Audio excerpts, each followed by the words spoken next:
శ్రీరామం శ్రీరామం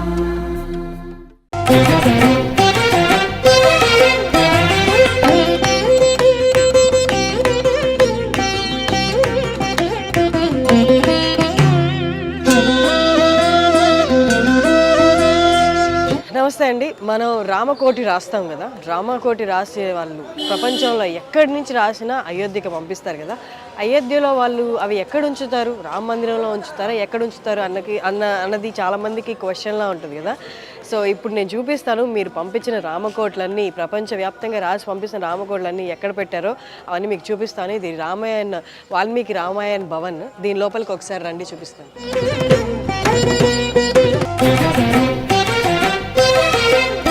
మీరు రాసి పంపిన రామకోటి పుస్తకాలు ఇవన్నీ మీరు ఎంత జాగ్రత్తగా, ఎంత భక్తితో రాసి పంపించారో మీరు అందరూ, అదే భక్తితో వీళ్ళు కూడా సురక్షితంగా మీరు రాసి పంపిన రామకోటి పుస్తకాలని ఇక్కడ భద్రపరిచారనమాట.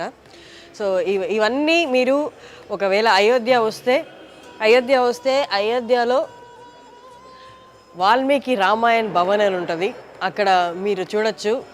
ఈ భద్రపరిచిన బస్తాల్లో మీరు రాసి పంపిన రామకోటి పుస్తకాలు కూడా ఉండొచ్చు. ఇదిగో నా చేతిలో కూడా కొన్ని ఉన్నాయి. ఇవి ఎవరో రాసి పంపారు. తేదీ 23వ తారీఖు, ప్రారంభం తేదీ 18/4/2023, ముగించిన తారీఖు 23/5/2023.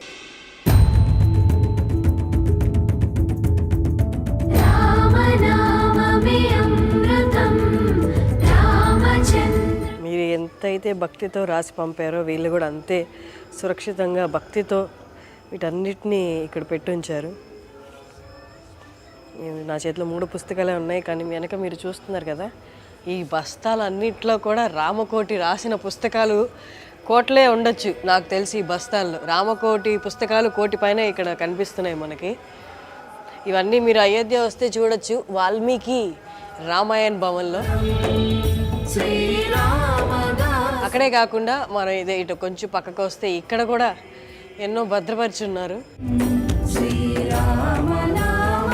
అలాగే ఇక్కడ ఈ గోడలు చూస్తే వాల్మీకి రామాయణ భవన్లో ఆ గోడల మీదంతా కూడా మీరు చూడొచ్చు, రామాయణం రాశారనమాట. ఈ పాలరాతి మీద చెక్కించారు.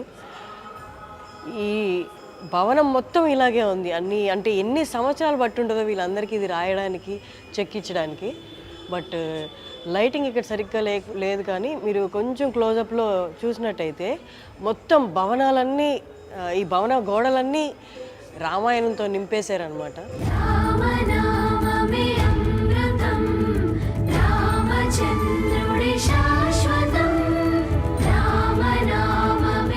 అలాగే ఈ భవనంలో ఎవరు మూర్తి రూపంలో మనకు కనిపిస్తారంటే, మీరు చూస్తున్నట్టు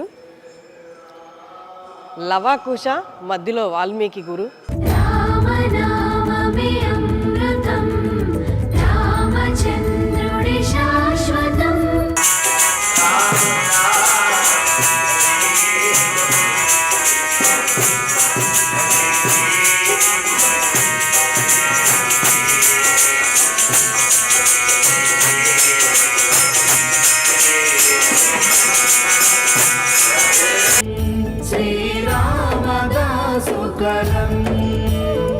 రామచిలక స్వరం శ్రీ